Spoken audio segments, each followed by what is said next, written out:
Hello students. Now let's continue the lesson, A Gift of Chapels. Now where we have stopped. Now when the children were listening what the sound was through the window. Now they heard a voice. They heard a big voice. Amma came a wail from the gate. So a high pitched voice came from the gate. Amma, oh. Then Ravi, send that beggar away, cried his mother from the back veranda, where she was chatting with Tapi. Tapi was Mridu's grandmother. So he has been coming here every day for the past week, and it's time he found another house to beg from. Party explained to Tapi. Now, so a beggar had come and he was shouting like Amma. Oh, why he had come? He had come to ask for alms. Alms means big shake. So he was a beggar. So then his mother he was shouting at Ravi to, she was asking Ravi to send the beggar away because he had been coming there to their house for the past 1 week.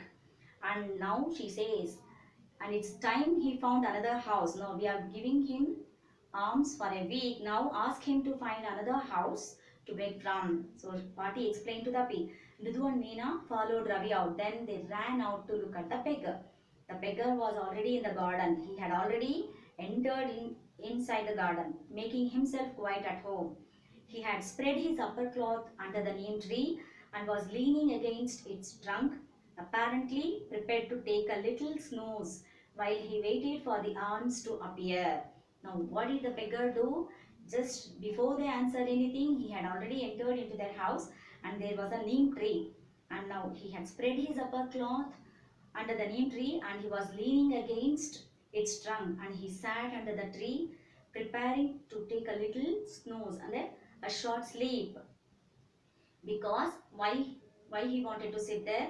It was midday hot sun was there while he waited for the arms to appear.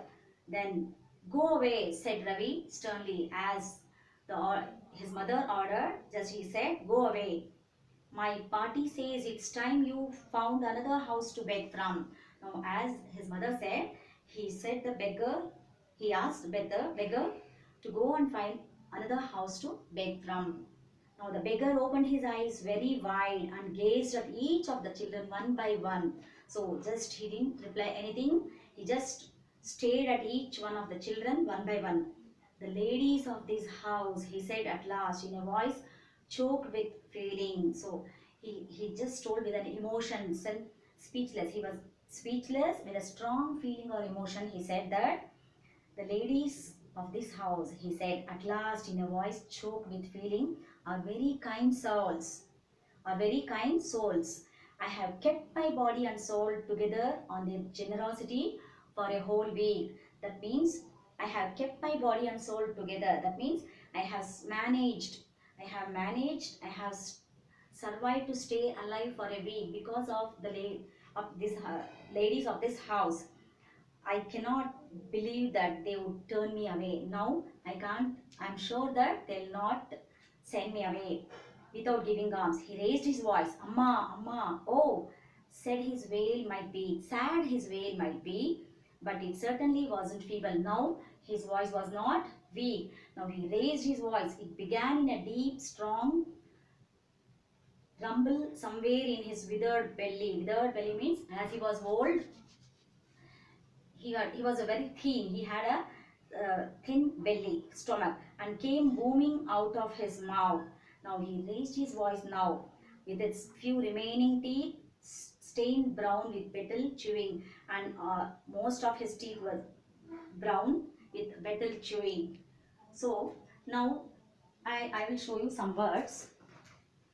So what are these words, What are these words, So these are called compound words. We have come across so many compound words in this lesson. So can you see this word? Bitter berry. So compound words are the combination of two different words that give different meaning. When they are joined, when they are combined, that gives the another meaning. Bitter berry. So here is a bitter berry tree in their backyard. So one more word. half shell. So half shell of the coconut, right? You have heard this half shell. So this is also a compound word. Half shell. Cat, cat goddess, cat goddess, and kitty cat. So these are the words. So can you find out some other words? Breakfast, chief justice, cupboard. So these are without hyphen. Some compound words are with hyphen. So that's all. Now these are the difficult words that you have come across. Descended from, so came from the same family. Stowaway, so a person hiding in a ship or aircraft, being unnoticed. Scurried, moved fast, out of his wits. Glided, wasty, stumbled, snooze, fed up. So kept my body unsold. So survived, stay alive. So these are the words that we came across. We'll continue in the next session. Thank you.